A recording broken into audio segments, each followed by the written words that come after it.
కొత్త SIM card తీసుకుని కన్నా మహా ఇంటికి వస్తారు. ఇక ఇంటికి వచ్చేసరికి నారాయణ శుభ్రంగా భోంచేసి తిన్న ప్లేట్ అక్కడే పడేసి సింక్లో నీళ్లు పుక్కిలించి ఊస్తాడు. అదంతా చూసి మహా చిరాకు పడుతుంది. ఇక పక్కనే ఉన్న కన్నా కవర్ చేస్తాడు. మాకు ఇది మామూలే వదినా, అన్నయ్య ఎన్నిసార్లు చెప్పినా కూడా ఆయన ఇలానే చేస్తాడు. కేశవ అన్న అయితే తిట్టి మరీ చెప్తాడు. అయినా కానీ ఈయన మారడు అంటూ అక్కడున్నవన్నీ కన్నా క్లీన్ చేసి పెడతాడు.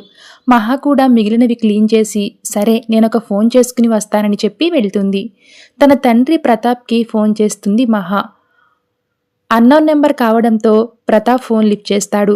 ఇక వాళ్ళ నాన్న వాయిస్ వినగానే మహా కాసేపు అలా ఉండిపోతుంది. ఎవరు మాట్లాడేదని ప్రతాప్ మళ్ళీ అడగగానే నాన్న నేను అంటుంది. ప్రతాప్ కూడా వెంటనే కాసేపు కూతురు వాయిస్కి అలా ఉండిపోతాడు. ఇక తర్వాత తేరుకుని సారీ అమ్మా, ఎవరిని పడితే వాళ్ళని నాన్న అని పిలవకూడదు. నాకు కూడా కూతురు ఉండేది, కానీ కొన్ని రోజుల ముందు చనిపోయింది.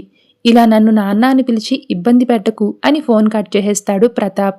ఆ మాటలకి మహా కళ్ళల్లో నీళ్లు తిరుగుతాయి. అయితే ప్రతాప్ మాటల్ని విన్న లలిత, హారిక వెంటనే వచ్చి అడుగుతారు. ఏమైందండి, ఎవరు ఫోన్లో అని అడిగితే విషయం చెప్తాడు ప్రతాప్.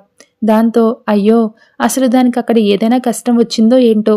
అసలే నిన్న ఆది ఆ ఇంట్లో ఉన్న మనుషుల గురించి చెప్పినప్పటి నుంచి నా మనసులో లేదు. అక్కడ అది ఎన్ని బాధలు అనుభవిస్తుందో. పుట్టింటి వాళ్ళకి కూడా చెప్పుకోలేక అది ఏమైనా అఘాయిత్యం చేసుకుంటే మన పరిస్థితి ఏంటని లలిత బాధపడుతుంది.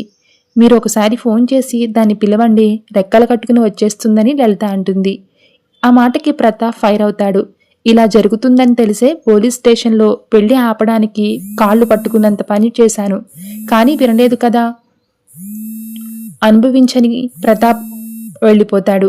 మరోవైపు మహాకన్నా హాల్లో కూర్చుని చదువుకుంటూ ఉండగా ఫోన్ వస్తుంది. పెళ్లిళ్ళు బ్రోకర్ చేయడంతో కన్నా ఫోన్ మాట్లాడతాడు. చూడండి అంకుల్, మీరు పెళ్లి వాళ్ళకి సగం సగం చెప్పి తీసుకురావద్దు. ఎందుకంటే మిగిలిన సగం ఇక్కడికి వచ్చి చుట్టుపక్కల వాళ్ళ దగ్గర నుంచి వినేసి పెళ్లి క్యాన్సిల్ చేస్తారని తిట్టేసి ఫోన్ పెట్టేస్తాడు కన్నా. దాంతో ఏమైందిరా ఎవరని అడుగుతాడు మహా. దాంతో ఇలా పెద్దన్నయ్యకి వచ్చిన సంబంధాలు, వాటిని ఇరుగు పొరుగు చెరగొడుతున్న విషయాలు మహాకి చెప్తాడు కన్నా.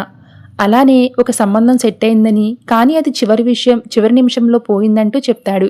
ఇవన్నీ విన్న తర్వాత మహా పెద్ది గురించి ఒక మాట చెప్తుంది. అయినా పెద్దిని పెళ్లి చేసుకునే అమ్మాయి చాలా లక్కీ. చూడ్డానికి బాగుంటాడు, మంచి మనిషి, అందులోనూ సిటీలోనే పెద్ద ఆర్కిటెక్ట్ అని మహా అంటుంది. ఆ మాట వినగానే కన్నా కన్ఫ్యూజ్ అయిపోతాడు. దాంతో వెంటనే కన్నా నోరు మూసేసి చక్రి కవర్ చేస్తాడు.